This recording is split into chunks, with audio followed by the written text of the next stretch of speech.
Hi everybody, welcome back. This is Mandy with Hope Designs, and I am terribly sorry for the terrible lighting in this video.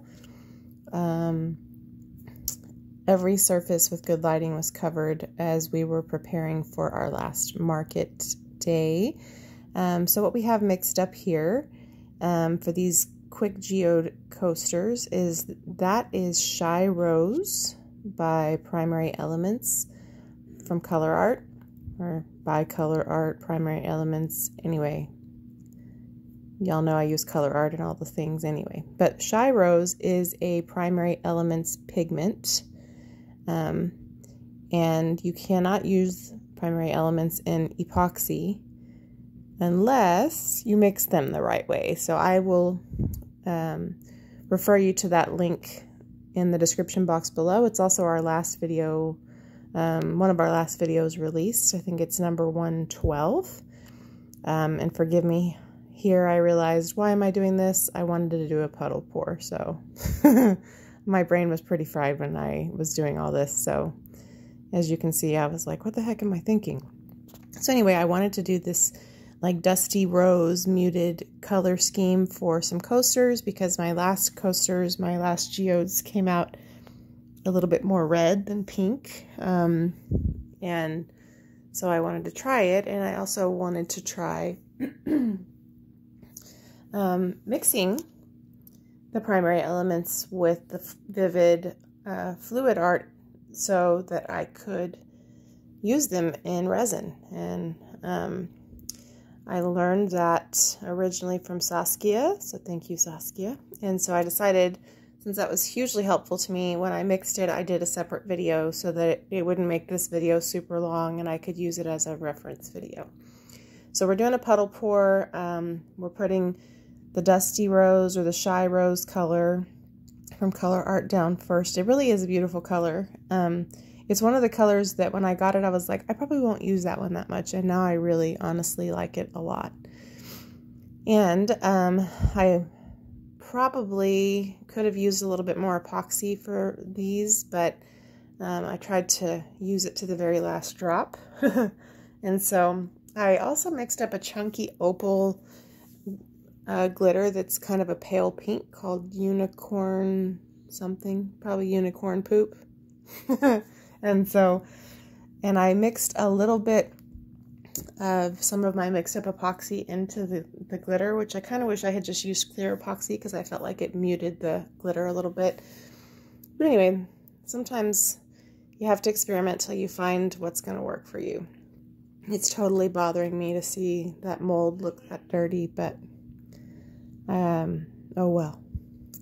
These did turn out pretty cute, I think.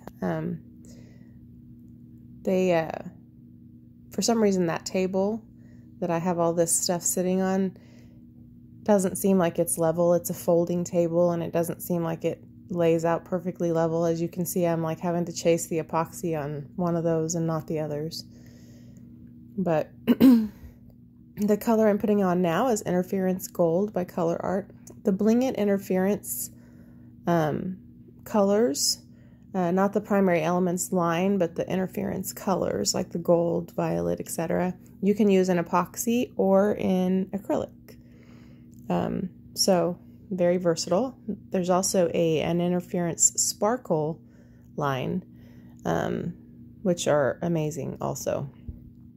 As you can see, I definitely used way too much of the interference color in one of them, and then I had hardly any of it left for this one, which was kind of a bummer. That's one thing I think that's a little bit challenging about geodes is, or the coaster molds. When you're making 4 of them, it takes a little bit of practice to figure out the right amount to eyeball. And then this one down here on the bottom left just kind of going wherever it wants. It's super annoying. Now these molds I got on Amazon. I do have some geode molds that I got on Etsy, and I like them. And here my camera flash turned off because my battery was dying. That color, by the way, is Sparkle Interference Gold by Colourarte, and you can't tell how beautiful it is because my flash just went out and the lighting on this video is terrible. But I do like the molds that I got from Etsy. However, they burn so easily. So if you pop a bubble, you probably ruin your mold. And these cheaper molds that I got from Amazon, I don't know if they're made by Let's Resin or who they're made by. I'll try to remember to link them. They're a lot more resilient, and they're a lot cheaper. So I'm not saying that they're necessarily better quality, but I am saying that they're a little easier to use. So for what it's worth, I love all the small business owners of the world. I am one, but sometimes the silicone that's a little sturdier and can take a little heat is kind of nice to use. So that's just my 2 cents. I still have a ton of the molds that burn easy. Still like them. I still use them. But it is super discouraging to work so hard on a beautiful coaster mold and have bubbles that you can't pop.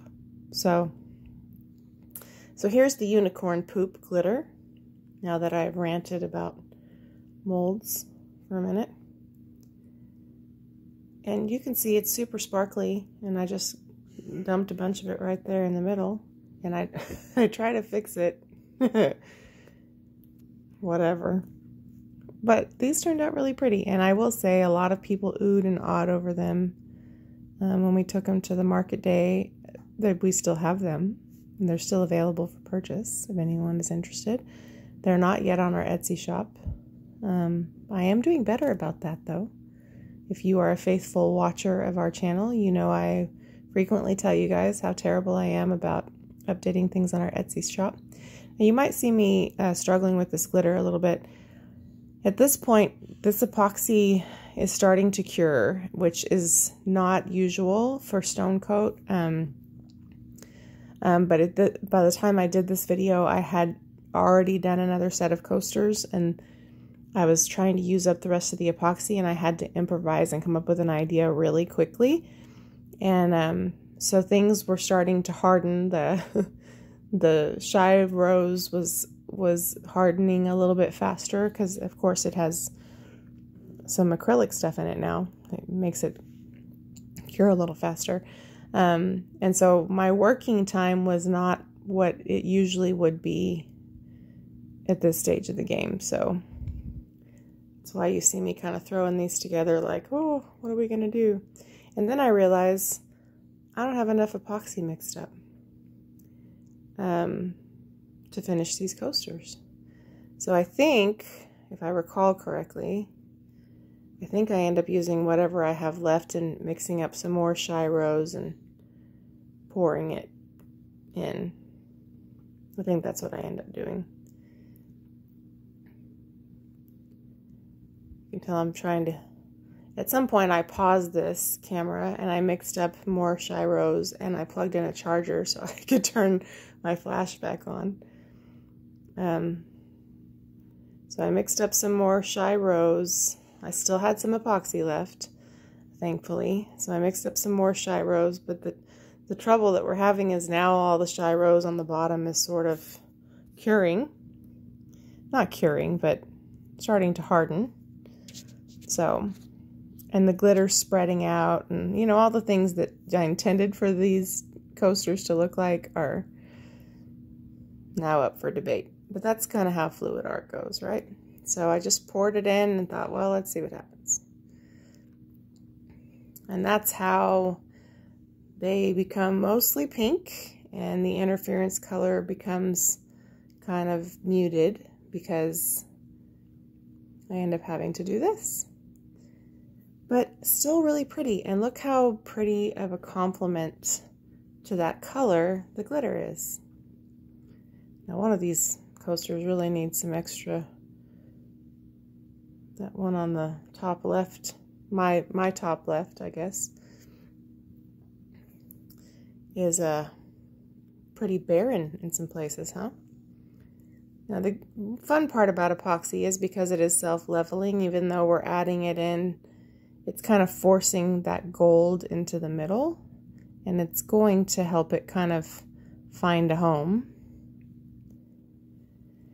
And like, you know, natural geodes, they're not all going to be perfectly symmetrical, and so I was just like, hey, we've already got the stuff out. We already have the stuff in the molds. There's not much I can do about it now other than try to fill it up. And these molds are actually pretty tall. So when I'm doing these, I thought, oh, I might have to do a flood coat to make these thick enough on the side, but they're actually a pretty thick mold, so they looked a little bit thinner than they were. I'm over here very bothered by that top one. It seems like it needs a little extra attention. And even though I know that I made these, I don't remember what I did here, and so I'm over here like anxiously watching myself put epoxy in these other ones and not deal with that one up there. It's funny how you can get anxious watching yourself. So as you can see, I am dipping into the very last bit of that epoxy so we can deal with the parts that are still needing a little attention. We have a 20% off of everything on the Colourarte website in the description box below. The code is Mandy1120. Leslie has amazing products. I use the primary elements. I use the interference colors. I use the Prism Pour. I use the Rezinarte line. Like, there are some really fun pigments and things out there, but I always go back to Colourarte. So for what it's worth, use the coupon code, save yourself some money, and load up. I'm sure you have been nice and not naughty. So these turn out really beautiful. I don't think that I actually unmolded on camera, which I'm so sorry for that. But they honestly turned out really beautiful. So leave us a comment below. Let us know what you think. And I will try to remember to share when I post them so you can see the dry results on Instagram or Facebook or whatever. If you're a subscriber, thank you so much. If you're not, we would love for you to join us. And we certainly appreciate all of your ongoing support as we experiment and just share that with you. And thank you again for watching. Sorry again for the terrible lighting.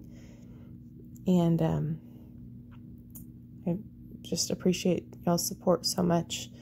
I'm forgetting to say something. I know that I am.